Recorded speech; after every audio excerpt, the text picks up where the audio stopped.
That looks perfect. Okay. Good afternoon, everyone. So my name is Rima Jani. I'm the Transitions of Care Pharmacist here at Morningside. So today we're going to be talking a little bit about medication reconciliation. So by the end of this presentation, we should be able to define medication reconciliation, describe causes of medication errors during care transition, review medication reconciliation best practices, and discuss EPIC tools in relation to medication reconciliation. We're going to start off with a case. CD is a 68-year-old female who is admitted to the emergency room with symptoms of abdominal pain and worsening cough. From her previous hospital admission in 2019, her past medical history indicates a history of dementia, hypertension, hypothyroidism, osteoarthritis, and a stroke in 2012.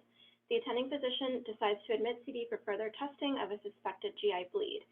Based upon her 2019 admission, her discharge medication list was levothyroxine 50 micrograms 1 tab daily, toprol, extended release 100 milligrams 1 tab daily, hydrochlorothiazide 25 milligrams 1 capsule daily, Celebrex 100 milligrams 1 capsule daily, and aspirin 81 milligrams 1 tab daily.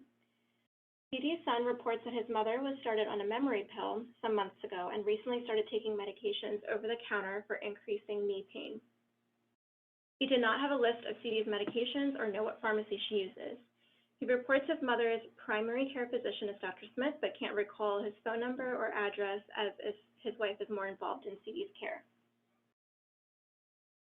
Some questions I want you guys to consider as we go through the rest of this presentation about CD's case.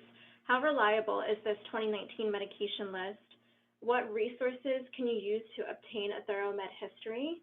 What types of questions should you be asking CD and her family? And what barriers are present to obtain a med history in this patient? And how can they be addressed? Okay, so CMS defines medication reconciliation as the process of identifying the most accurate list of all medications that the patient is taking, including name, dosage, frequency, and route by comparing medical record to an external list of medications obtained from a patient, hospital, or provider. So the key word here is comparing. So there's a key difference between medication history, such as gathering a medication list for a patient, and then the actual reconciliation, which involves comparison of one list to another list or another source. Where does it occur? So medication reconciliation has been shown to be an important component to prevent adverse drug events at all transitions in care. So this is on admission, during transfer in care settings, and discharge. Some examples where transitioning occurs, as we all know, hospitals, ambulatory care practices, ambulatory specialty care practices, long-term care facilities, home health, and rehab facilities. So in an ideal world, this is the way that we would want the whole medication reconciliation process to go. So the patient comes in from home. We can interview the family or the patient directly. We can obtain a medication list, ideally have their medication vials in front of us so we can verify the source. We can use government medication databases to kind of verify what medications this patient has been taking, and also previous patient health records. Then once the sources of information are identified, we can collect the best possible medication history. And then from that history, we can order medications during admission and internal transfer. And then once a decision is made to discharge the patient, we can do this best possible medication discharge plan once again and ensure that the medications have been reconciled with the discharge prescriptions, that physician discharge summary has been placed, and patient medication schedule, has been worked out, and we've educated the patient on the changes. And of course, we would ideally like all of this information to be communicated to the patient and the next provider of care. But of course, there's a lot of gaps in our healthcare system and a lot of moving parts, so this entire process doesn't always necessarily happen. A poor admission medication reconciliation can follow a patient throughout his or her hospital stay and can be a major contributor to medication errors. Poor discharge planning and medication reconciliation can result in diminished quality of care, deficiencies in medication use, patient injury, higher risk of readmission, and increased overall cost of care. So to further emphasize the importance of medication reconciliation, there's a number of quality perspectives, in play as well. So I just listed a few examples here. The Joint Commission named MedRec as a 2005 National Patient Safety Goal, and accreditation requires hospitals to conduct a medication reconciliation upon admission and to communicate these changes to the next provider of service. The World Health Organization encourages all member states to implement medication reconciliation at care transitions. Meaningful use, that's a measure that requires medication reconciliation for greater than 50% of transitions of care. And CMS star rating, so medication reconciliation post-discharge, was added as a display measure as of 2017. There's lots of reasons, we should be prioritizing medication reconciliation. So by the numbers, if we take a look, in 2019, there were, and I purposely used 2019 because our data is obviously skewed the last couple of years because of COVID. So in 2019, there were over 36.2 million hospital admissions in the United States. Nearly 2/3 of inpatients have at least one unexplained discrepancy in their admission medication history. And some studies have found up to 3 medication discrepancies per patient. Another study noted that 36% of patients had errors in their hospital admission orders, with the majority of these occurring during the medication history gathering phase. And according to some estimates, an effective medication reconciliation process can detect and avert up to 85% of medication discrepancies. So what is a medication discrepancy? It's basically the difference between what is on the medication use history and the admission medication orders.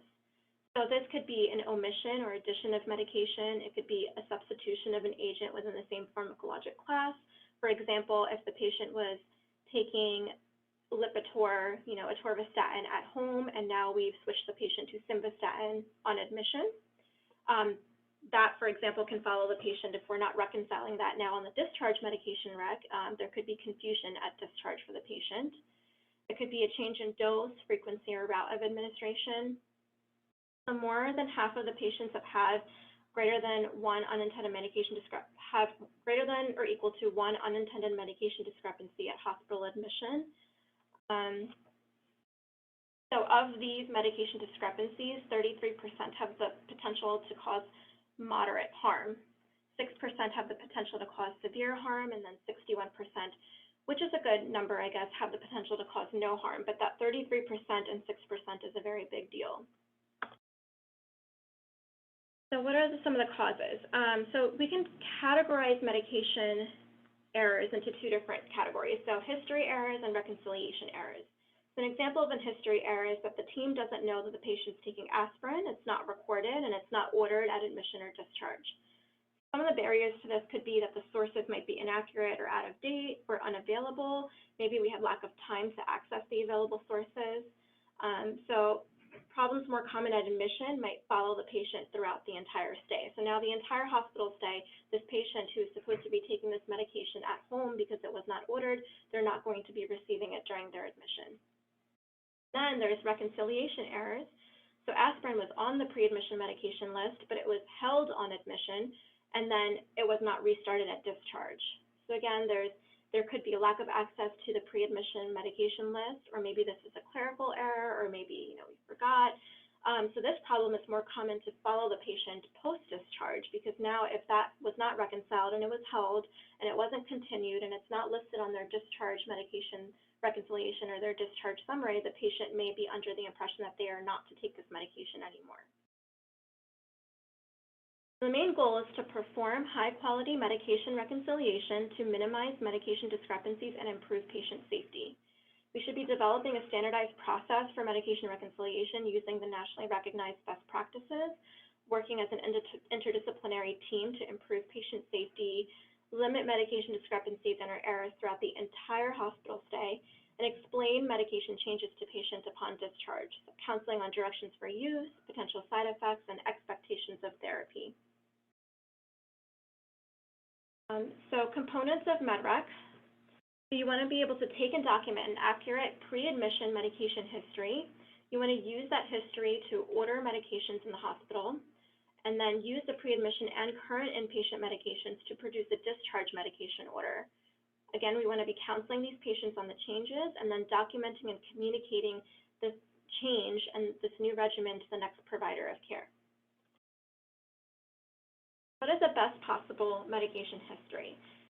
Snapshot of the patient's actual medication use at home prior to them entering a facility. So it's the cornerstone of medication reconciliation, but again, it's two different things. A medication history is different from an entire medication reconciliation. First and most important step in the medication reconciliation process is obtaining this thorough medication history. It's very comprehensive. There's a systematic process for obtaining this history, and you have to be able to verify this list with at least one other reliable source of information. So an example of using two sources when possible, so you can interview the patient. Maybe the patient brought in a medication list of their own that you can use, and then you want to compare that information, for example, to family or other caregivers, what they're able to provide you with, looking at pill bottles, looking at third-party databases such as SureScripts.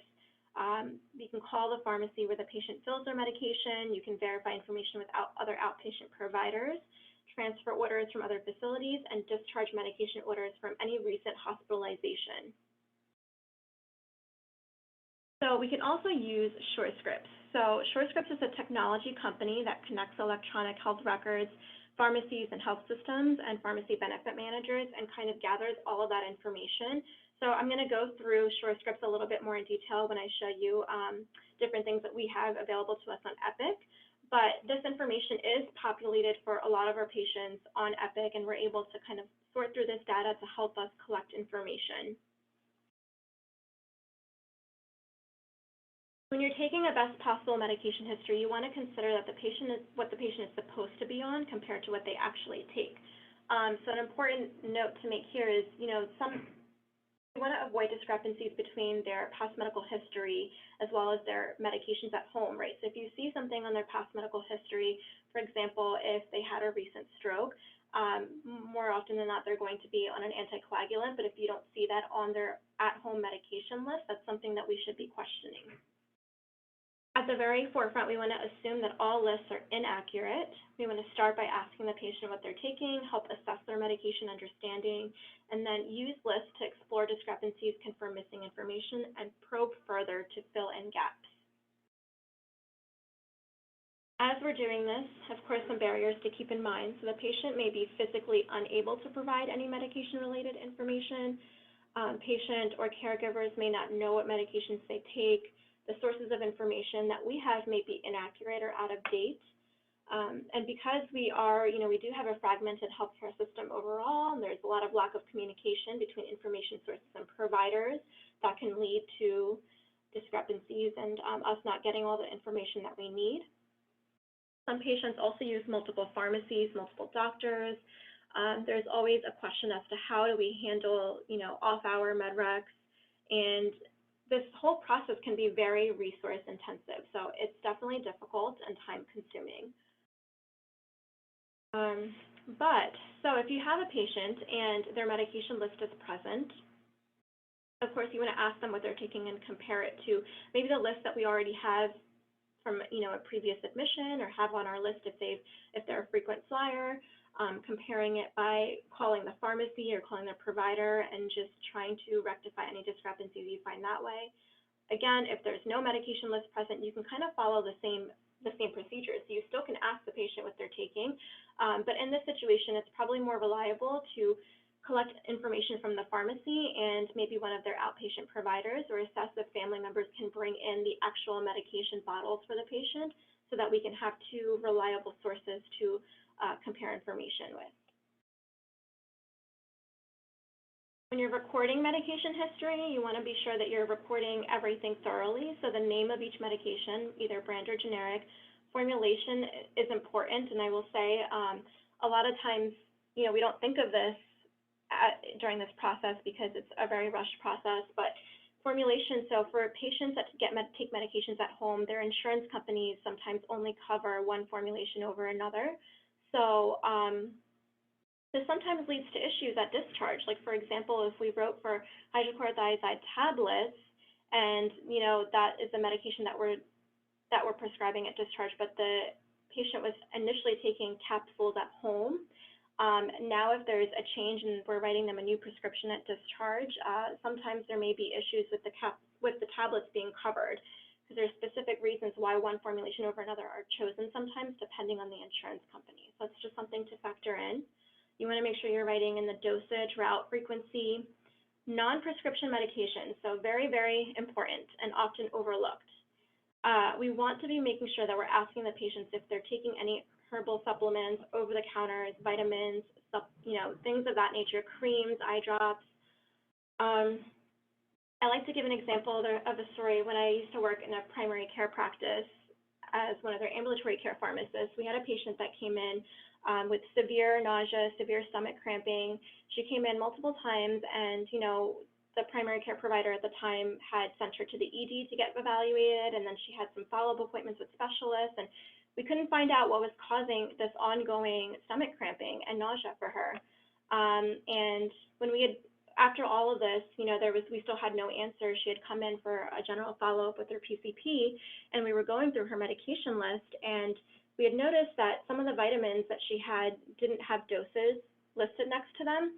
So we didn't think anything of it, but just for the sake of completeness, like she had a vitamin B that she was taking over the counter, vitamin D, and then also a multivitamin. So for the sake of completeness, we just asked her what the doses were.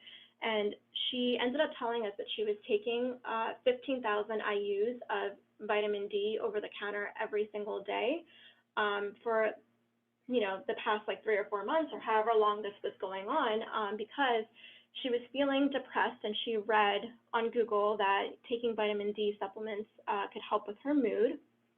So she took it upon herself to buy the 5,000 IU vitamin D capsules, and she was, taking 3 of those daily for 15,000 units daily. So, and then we ended up checking her vitamin D levels. Of course, they were elevated. As soon as we stopped the vitamin D, her nausea and stomach cramping went away.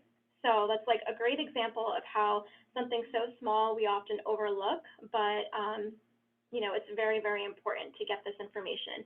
And to that note, also with herbal supplements, a lot of our medications can interact with those herbal supplements that patients are taking over the counter. For example, warfarin has a lot of interactions with herbal supplements over the counter. So it's very important that we, for the sake of completeness, ask the patient exactly what they're taking, and in addition, also inquiring about the dosing. And then a major tip when collecting this information from the patient, you want to ask open-ended questions when possible. So this is how you kind of get the best list from the patient. If you want to ask about scheduled medications, you can say, what medications do you take every day, regardless of how you feel? And this way you can elicit the dose, route, and times of administration. Because if you present to them, let's say they take Lipitor daily and you want to confirm that they take it daily, and you say, hey, do you take Lipitor 20 milligrams daily at bedtime? More often than not, patients will just agree to whatever you're saying, but you're more likely to get a more accurate information if you're asking open-ended questions and kind of forcing them to think a little bit about what they're actually taking and not taking. You want to ask about as-needed medications. So the way that you can do this without directly just reading off a list is, what medications do you only take sometimes? What symptoms cause you to take these medications? On a typical week, how many doses do you take, and what's the most often you've taken it? If you want to assess the purpose of a medication, so if they're not able to recall what medication they take, you can kind of probe them a little further by saying, what's the medication for? Do you take anything else for this? What specialty doctor prescribes this medication? Or you can flip it the other way and say, if you're trying to find out what medications they take for blood pressure, you can ask them condition-specific questions. So what medications do you take for your high blood pressure, just to kind of probe them a little further. Because, of course, especially when they're coming into the hospital, they're sick, they're not feeling well, they're not always going to remember all of these things. So it's definitely beneficial for us to kind of ask a little bit more and kind of go that extra mile for them. Elicit additional medication information. So do you take any inhalers, nasal sprays, skin creams, eye drops, injections, suppositories? Just reiterating what I said earlier, so many patients don't even consider over-the-counter creams or nasal sprays, or even aspirin, for example. They don't consider things like that medication. So sometimes they don't feel like it's important to tell you that they're taking these because they're available over the counter. So they a lot of patients kind of separate prescription medications from over-the-counter things that they can get, and they don't think that those are exactly medications that are important to mention.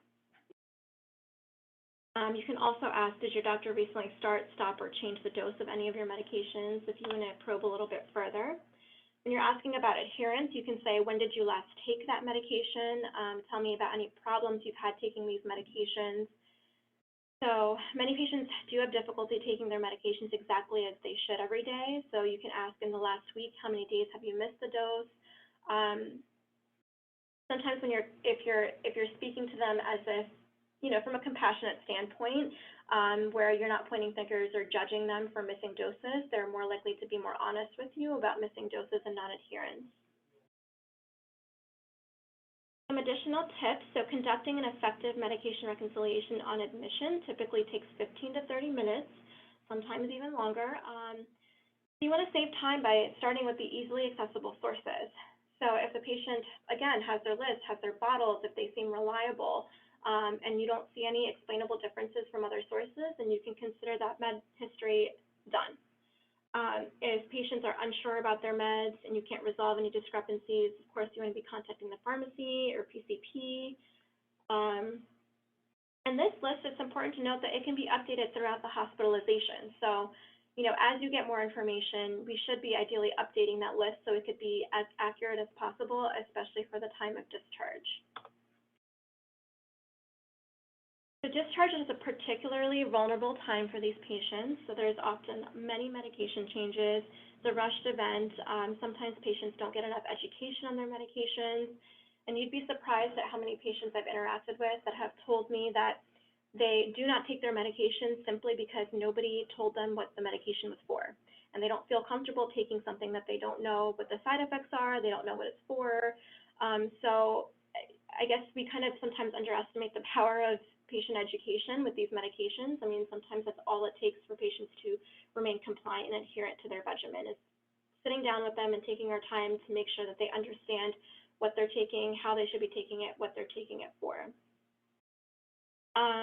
So there's a study that found that 41% of patients had at least one actual unintentional medication discrepancy on hospital discharge. So of course we know medication discrepancies can lead to harm. Discharge medication orders, they should be based on medications from that initial list that we gathered, and then their admission medications, as well as the medications that were started, held, or adjusted in the hospital. We should be very mindful of all of that, and being thorough with that discharge med rec portion is very important to make sure we don't miss anything. And then follow-up, for some of our patients that are at high risk for readmission, here at Mount Sinai, I know we do have a TOC call center that tries to call as many patients as possible within 72 hours of discharge to make sure that, all their medications were taken care of, and see if they have any questions post-discharge. But those follow-up calls are often equally as important as this whole process. So I kind of went through this already, but medication counseling, you want to emphasize this counseling portion on both new and discontinued medications especially. And to that note, it's really important if we're starting a new medication or stopping a medication to make sure that the patient is aware that the pharmacy will have to hold these medications or provide these new medications to the patient, because sometimes, there's that gap in communication with pharmacies too, where if we stop a patient on a medication here in the hospital, that information is not always communicated to their outpatient pharmacy, and their outpatient pharmacy sometimes will continue refilling these medications. They're often on automatic refills. So the patient, if they're not properly educated and made aware that, hey, your pharmacy may continue filling this, but you need to let them know that you're no longer taking it. It's important to communicate that information so that there's no issues later on. And this education, it ideally occurs at the time of discharge and at follow-up. So going back to our patient case, some of the key considerations from this. So the medication list was from 2019. It can be used as a starting point, right? But we have to keep in mind that there have probably or may have been changes since then. It's been a few years. And, the patient does have dementia, so that's another thing to consider. We don't know how advanced the stage of dementia is and, how reliable the patient herself will be in terms of providing us with information. It definitely appears that the patient's son has limited knowledge of her medications. So some of the next steps, we can try to interview the patient asking probing questions depending on how advanced her dementia is. We definitely want to compare this information to other sources. So seeing if the family members can bring in the pill bottles. It was mentioned that the patient's daughter-in-law seems to be more involved with her care. So this might be a good person to reach out to get more information. Maybe calling the pharmacy or her primary care provider to obtain a list. Identify any OTCs. So again, we were admitting her for a possible GI bleed. So we want to really, especially for these patients, probe a little bit further to see if they were using any NSAIDs or anything over the counter that could have precipitated this, using two sources of information. These are again, the types of questions that we can maybe ask her family, not her, but, asking us what medications has she been prescribed recently, what medications is she taking over the counter, did her doctor recently start, stop, or change any of the medications, how often, does the patient remember to take the medications? So especially with patients with dementia, sometimes there's often family support and someone in the family that helps them, take their medications as scheduled. So all of these things we should be taking into consideration and inquiring about. So some take-home points on this before we transition to EPIC. So transitioning in care is a vulnerable period, as mentioned, for patients. Unintentional changes to patient medication regimens are a well-documented category of medication errors.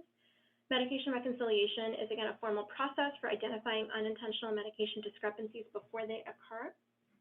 And although medication reconciliation has been widely regarded as a means to reduce med errors, implementing this process throughout hospital systems continues to be very challenging because, as we've seen, it's a very time and resource intensive process. Okay, so I'm going to go through. I'm actually going to pull up EPIC in the testing environment, but before I do that, because there's a few things that I can't show you on there, I'm going to just show you some screenshots that I took. So from our home list on EPIC, give you an idea of some of the tools that we could be really utilizing. So you see this Go Reconcile tab. Sometimes it'll pop up for some patients, and this goes back to SureScripts. So when you click on that Go Reconcile tab, you'll often see something that looks like this. I'm not sure if you guys are familiar with this, but everyone should have access to this. Again, it's not going to show up for every single patient because it really depends on SureScripts and the pharmacy and the insurance companies that they're partnered with currently. So they are working on expanding, but we can only retrieve information from the system if they're partnered with both the patient's pharmacy as well as their insurance company. And you'll see here SureScripts, it's the claim history that comes through. So if you click on that Go Reconcile tab, you'll get some information sometimes for these patients. You're able to see the dispense date of some of their medications, the pharmacy that they're getting things filled at, the doctor that wrote the prescription, the quantity. So a lot of useful information. This isn't always 100% accurate, again, because it depends on a lot of factors. Sometimes there's even a glitch in the system, so you won't get all the information. But for patients especially where we haven't had an updated med list in a couple of years, let's say, or we don't have any information, I often like to look at this Go Reconcile tab initially if it's available, because it gives us a good baseline, it gives us a starting point. Because now from this information, I know that maybe I can call Fordham Road Pharmacy and get more information from them if we didn't have any pharmacy information available initially. I have an idea of the last time that they may have picked up a Novolog, FlexPen. So some useful information here. You can also, so up here, there's a dispense report and a medication reconciliation history tab. So sometimes you can click on the dispense report, for example, and you'll get even more information. So if you clicked on the dispense history for this patient, you get a more elaborated version of what showed up on that initial page. And you see more medications, you see the dispense dates, the quantity, and the pharmacy that this was filled at. So I think this is a really useful button that we should all be utilizing, especially for patients where, you don't have any information on, or, you don't at the moment have time to do a thorough medication history and medication reconciliation, but you want to get it started. This would be a good starting point to look and kind of updating the home medication list accordingly from this information. Yeah, so you're often able to see, and then if it says local medical record, so the difference is this information right here, it pulled through SureScripts. This information right here, someone had added this onto the medical record at some point. So this is unfortunately, it could have been the patient reported it or a provider added this information. So this information, it doesn't mean that they don't get it filled at Fordham Road Pharmacy, but for whatever reason, this was not pulled through SureScripts. So it's something that we could kind of be questioning when we call the pharmacy to confirm medications, if whether or not they actually picked up these medications or if they were filled. So there's that. And then another really good resource that we can use sometimes, of course, everyone's familiar with Care Everywhere. So if you don't have any information on the patient, no pharmacy records, no medication, list to start off with, sometimes we can go to Care Everywhere if they've been in other institutes, and we can I've gone through documents and notes from other admissions at other hospitals or other, PCP appointments and things like that, and I've gotten a baseline medication list to start with, a home medication list. So it gives us an idea, to get started at least. Again, it's not going to be, all encompassing, but it's a starting point. Oh, and then I'm going to pull up the testing environment so we can go through some more things.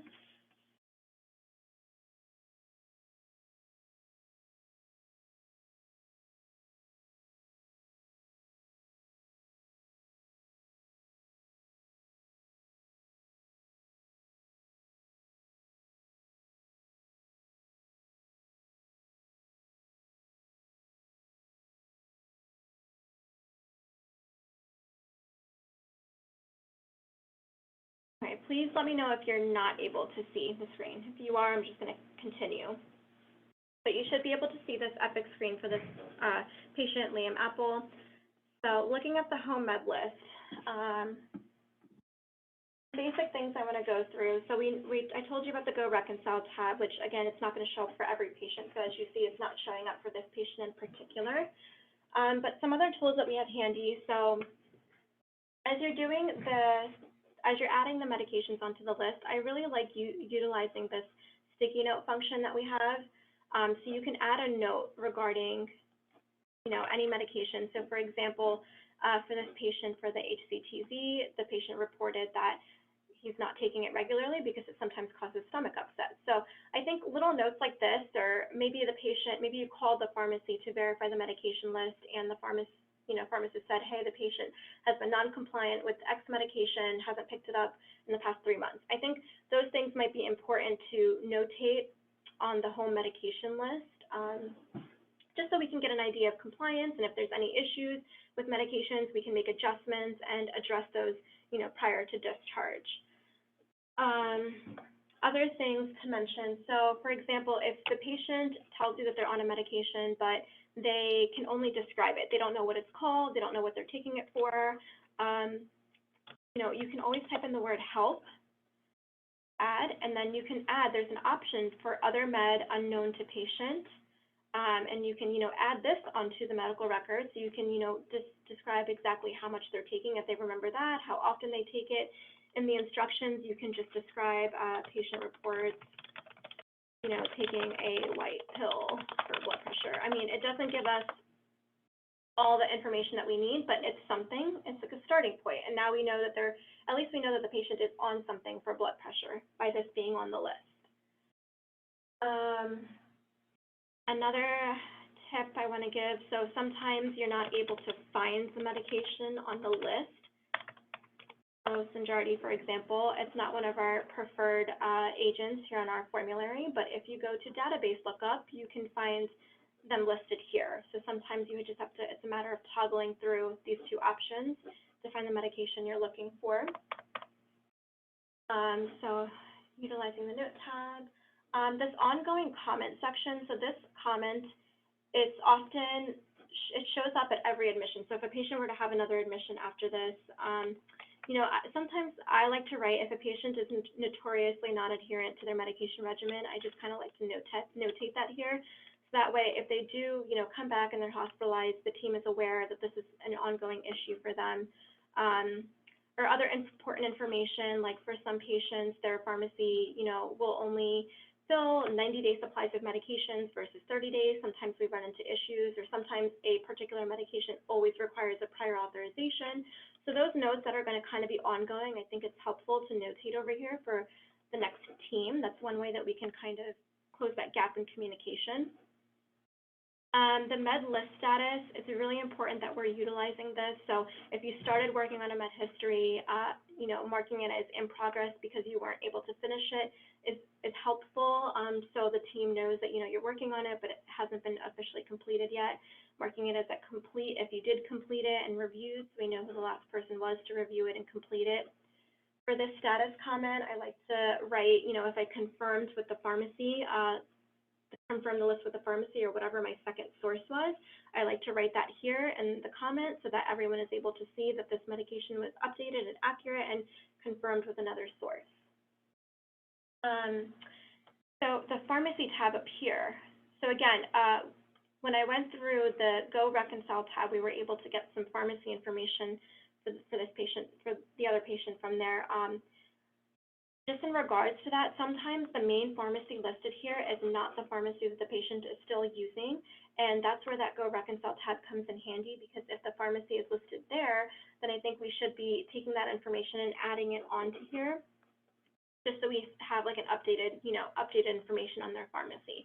So that's another way, if you call this primary pharmacy, they don't have record of the patient, you can kind of look to see what other pharmacies they could be filling things at and add that onto this list. Sometimes patients use multiple pharmacies, so you are able to star, let's say, for example, patient gets, something filled at CVS, and then something filled for whatever reason at an independent pharmacy, is this. So you can star it.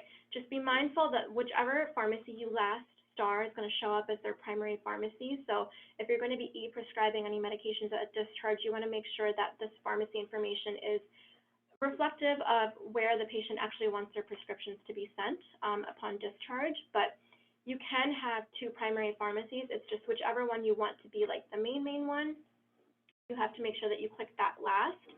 But when you click on this list, now, I will be able to see that they actually do use two different pharmacies as their primary pharmacies. So when collecting medication history information, I can, reach out to both to get a more comprehensive list. Other basic tips, so you want to pay attention to the dates. So when this is not expanded, an expanded view, and it kind of just looks like this, sometimes you're able to just quickly see the start date of a lot of these medications. Just this morning, I was going through a patient home med list, and they still had medications on here that were acute medications from back in 2015. So that's a great example of medications that we should actually be deleting from the home med list, right? We should either be deleting it, or especially if there were acute medications that the patient was only meant to be on for a short period of time, it shouldn't be on here any longer. It just causes more confusion for the patient. The more medications on the list, the more confused the patient will be at discharge when they look at that list. So we want to make sure that this list is as clean as possible, so that way when we reconcile with admission and home medications right before discharge, the list reflects the most accurate and up-to-date list without any, miscellaneous things that should have been stopped or deleted a long time ago. So an example of that could be, for example, if the patient was prescribed a Z-Pak, a 5-day course of azithromycin back in 2018, for example, that should no longer be on this home medication list. So we should be mindful of that and kind of deleting these things as we see that. Even with some creams and ointments that maybe the patient, for example, this patient was taking this for pink eye. This is recent, so I would keep that on, but if this was, back from 2020, for example, I would remove it. That's just a quick way where you can, help with updating the medication list as you're going through. And the other thing is we always want to make sure, especially with us here, we want to make sure that we're doing the MedRec portion on Epic before we're finalizing the discharge summary, because once that discharge summary is finalized, now whatever we do on the medication list, it's not going to reflect on that discharge summary once it's finalized. And we want to make sure that that discharge summary that we're giving to the patients is the most accurate and up-to-date information. So completing that medication reconciliation portion is very important before that.